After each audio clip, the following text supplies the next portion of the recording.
Welcome to this deep dive, tailored just for you, the learner. Today we're tackling a really substantial piece of work, the Verizon 2025 Data Breach Investigations Report, the DBIR. Yeah, the DBIR. It's kind of a cornerstone report every year. It really is.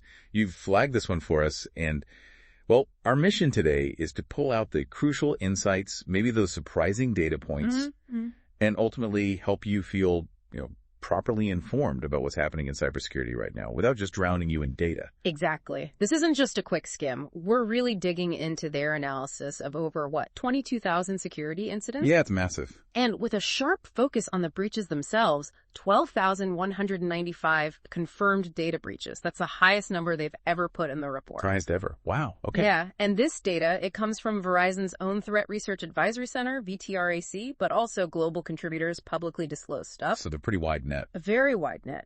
Represents victims from 139 countries, so a global picture. Okay, so let's start to unpack what this, mountain of data actually tells us. We want to explore the current cybercrime landscape. Yeah.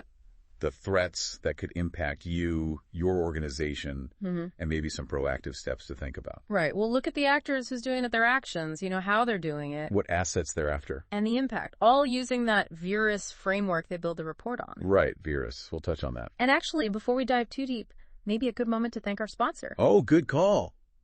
Yes, a quick thank you to our sponsor, www.cisomarketplace.services. Great. Okay, so the big picture stuff. Let's do it. What jumped out? Well, one of the huge shifts, really striking, is the third-party involvement in breaches. It's doubled. Doubled in 1 year. In the past year, yeah. It now accounts for 30% of all the breaches they analyzed. 30%. That feels significant. It is. And it's not just that there are more. It's what it says about how interconnected everything is, how much we rely on external vendors, services. The supply chain, essentially.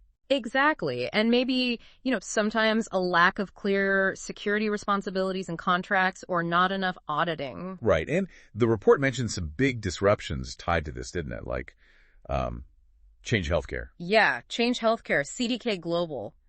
These were major business interruption events, BIRs, stemming from third-party issues. We're not just talking data leaks. These caused massive operational shutdowns. Really highlights those cascading effects. 1 week link. And you can bet cyber insurance providers are watching this very closely. That downtime is costly. Okay, so third-party risk is way up. What else? Well, how attackers are initially getting in, exploiting vulnerabilities. Yeah. That continues to climb. It's hit 20% of breaches now. 20%, so that's catching up to credential abuse. All right. Like stolen passwords. Pretty much neck and neck, yeah. Credential abuse has been king for a while, but vulnerability exploitation is right there. And any specific type of vulnerability? Yes, this is key. Exploits targeting edge devices, think VPNs, firewalls, that sort of thing, saw an almost 8-fold increase compared to last year. 8-fold? Whoa, okay, that's huge. Why the focus there? Well, think about the massive shift to remote work, scaling up remote access. Yeah. Those edge devices became sort of the front door for many organizations. Makes sense. Prime targets. Prime targets. But here's the worrying part. The report found only about 54% of these specific vulnerabilities were fully fixed, fully remediated within the year. Only about half. Yeah. And the median time it took to fix them, 32 days. 32 days. Well, attackers are actively hammering on them. Exactly. It raises that big question. Are organizations patching fast enough? Especially on these critical edge systems. Yeah, that's concerning. Okay. And inevitably, ransomware.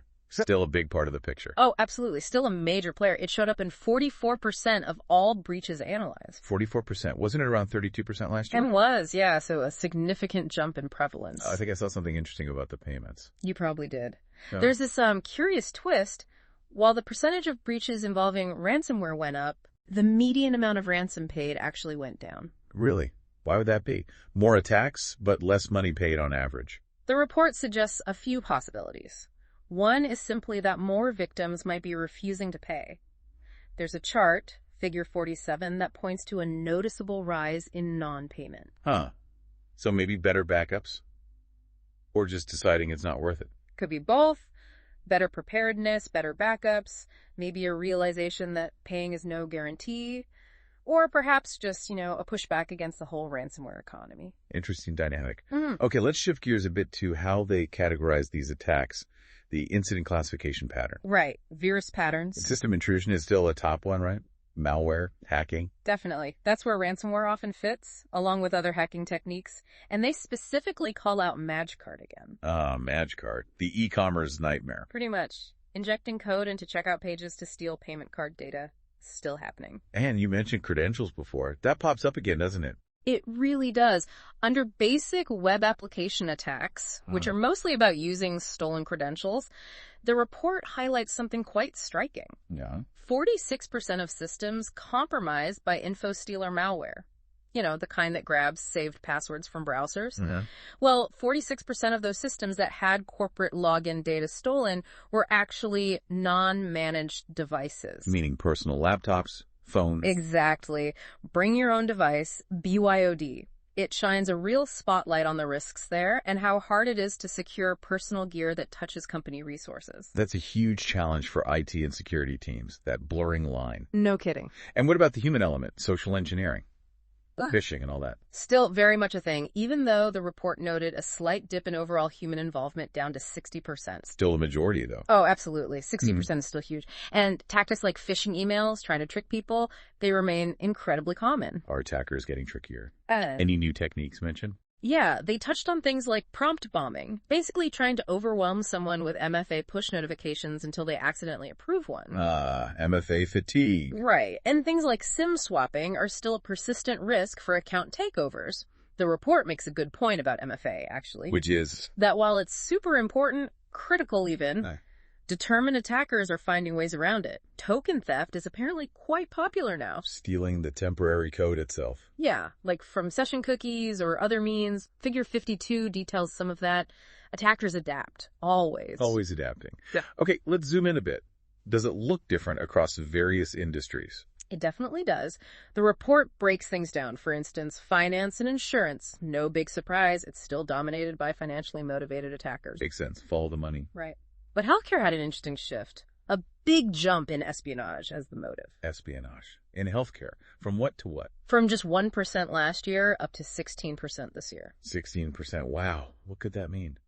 Nation states looking for research. IP. That's the suggestion.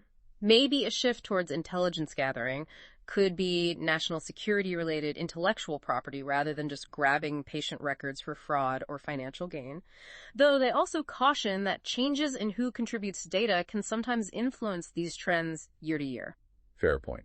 Any other industry standouts? Manufacturing gets a mention, particularly the high percentage of small and medium-sized businesses, SMBs, getting hit. Ah, yes, the SMB focus. They did a deeper dive there, right? They did. And it revealed a really stark difference with ransomware. Get this. Ransomware accounts for 88% of breaches in SMBs. 88%. Compared to what in larger organizations? It's actually just 39% in larger orgs. Wow.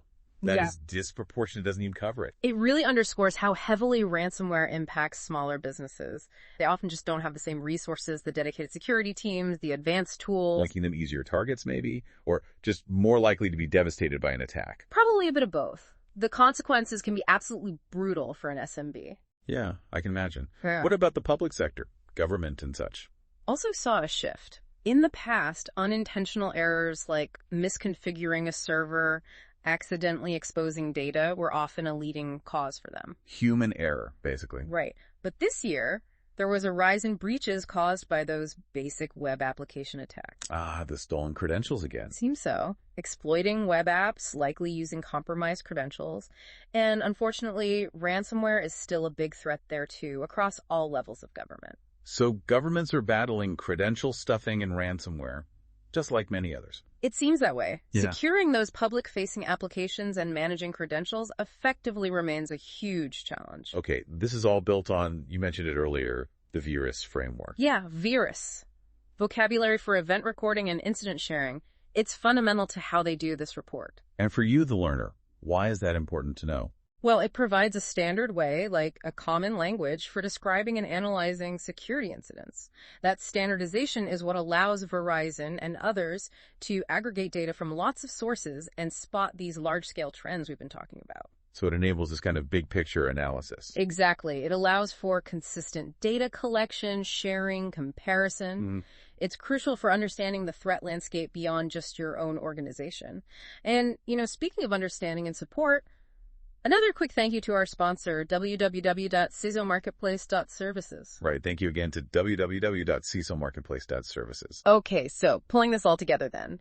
The Learner, this deep dive into the Verizon 2025 DBIR, it really paints a picture, doesn't it? A persistent, evolving threat landscape. Definitely evolving. Key takeaways for you have to include that increasing risk from third parties.